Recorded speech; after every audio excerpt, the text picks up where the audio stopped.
Sino kaya tatanggapin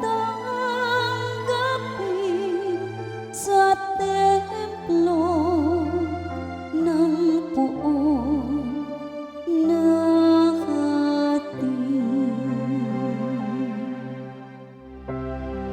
Yaong mga masunurin nasa iyo'y nakikinig,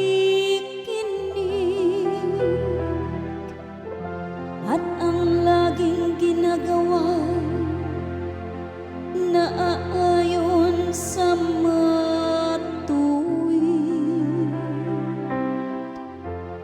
Kung mangusap ay totoo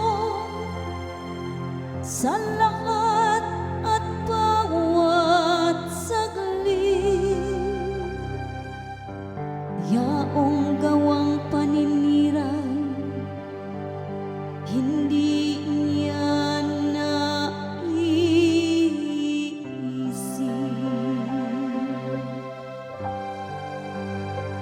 Sino kaya tatanggapin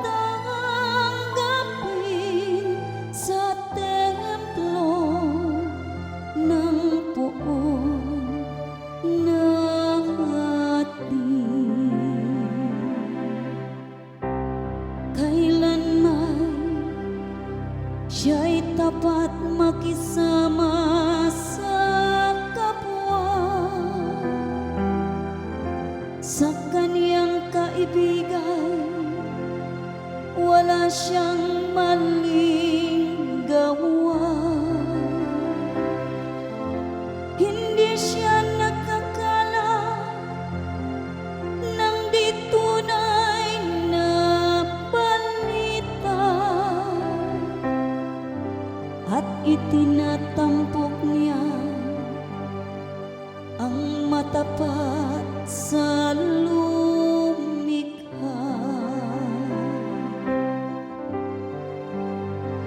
Sino kaya tatanggapin sa templo ng puong na hati? Hindi siya humihingi ng patubo sa